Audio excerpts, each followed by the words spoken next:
Hello all, today I'm going to talk about one of my fave girl groups, Citizen Queen. You may not know who they are, but don't fret, I did a video about their origins over here. Anyways, with the year coming to a close and the group dropping a song with Fifth Harmony's Dinah Jane, I felt like it was the perfect time to talk about my hopes and fears for the group. Let's get into it.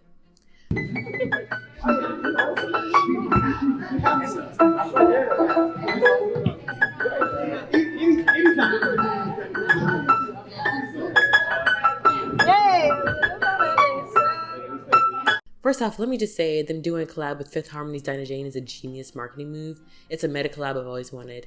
Not only is it a good story to market, but there'll no doubt be a lot of traction from the collab. And the group needs as much traction as they can get with being independent and all. Yes, you all heard right. The group is independent. The group recently posted their Spotify rap stats on IG and mentioned, "Wow, Royals, we are so beyond grateful. 6.6 million streams, 1.3 million listeners in 181 countries as completely independent artists. Wow, you can really do anything you put your mind to, but we couldn't have done any of this without you. So much more to come." Like, what happened between them and RCA? Did they split? Because I'm constantly seeing them on IG working with the same people and the same team, and their songs always mention Nova Wave, so I assume they're still under RCA. But when I look at their recent singles, there's no RCA credit, it's just them. It's the same under their YouTube videos. But what makes things weirder is that the parent group, Pentatonix, is still under RCA. There's so many questions running through my mind, but my biggest worry is that Citizen Queen won't have the same access to resources like they used to, and that could influence how much music they put out and the quality. Looking back throughout this year, the girls have done more live shows and put out more original music than ever before. And I'm gonna rant a little bit. I don't think highly of RCA ever since they did Normani and SZA and Tinashe Dirty. And I think maybe this label might not have a lot of money because their promotions are horrible. The rollouts are nonsensical. Why is SZA and Normani dropping singles so inconsistently?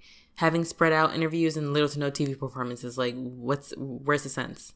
I mean, now SZA is finally getting a proper rollout, but looking at Citizen Queen, these girls were doing covers for 2 years, viral covers for 2 years, before they were allowed to drop original songs. And when they dropped these songs, there was no promotion. Where was the promotion?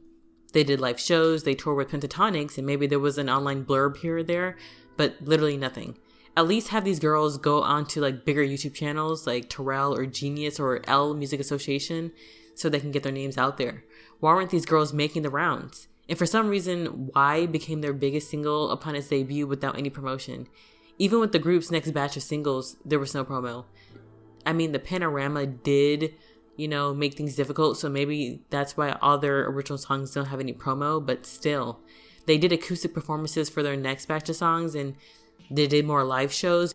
But I really hope for their next era they go on these bigger channels to get the ball rolling, or maybe they can do reaction videos on the performances, or maybe a vocal coach collaboration, just something to get their names out there, I mean, the ideas are endless. And I think the only thing I liked about RCA with these girls was that they were giving the girls a good production for their music videos and their photo shoots. And I loved their photo shoots, especially for their Y single. But since they are independent, they don't have the coins to be putting out photo shoots every single, so I understand. But back to the topic at hand.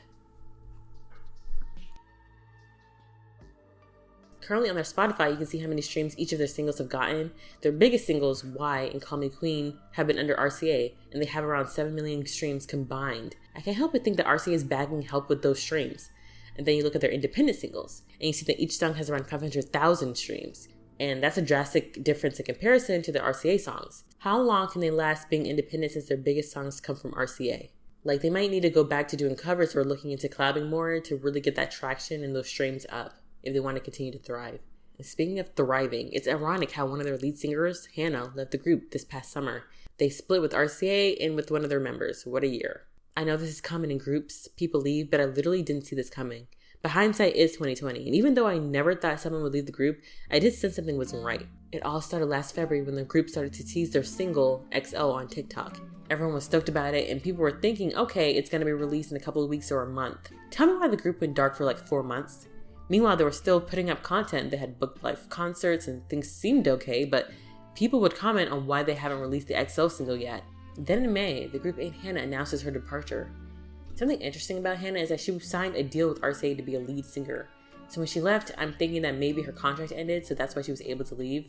And knowing now that the group is independent, I'm thinking all their contracts ended around this time, and I think I'm on the right track because the way the group handled their rollouts was drastically different from when they were under RCA. After Hannah's departure, they started teasing EXO again days later in June, and when it dropped later that month, they started doing heavy promotion on IG and TikTok, doing a drink challenge, and they also did a little dance, hoping that it would trend. And with 1.8 million TikTok followers, you'd think that it would, but it didn't, not so much. Then literally a month after EXO, they teased a new single, Waste My Time. Now seeing this, I was confused as to why this single was dropped so soon. It was like a month later than the first, but I went about my business. And then in September, they did the shittiest thing ever to promote their new single. They announced they were breaking up. Psych! They made a fake breakup announcement to promote their new single, Breakup.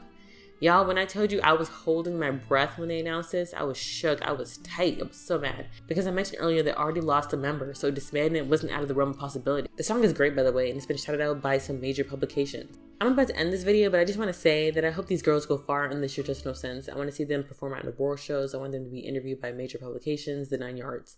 And I'm surprised they haven't had a Vivo Discover performance yet, or some MTV Fresh artist stint. Like, their numbers are worthy enough to at least be included in some red carpet performance or offstage performance. Heck, something. Okay, all, tell me how y'all feel below. Comment, like, subscribe. Thank you for watching. Bye-bye.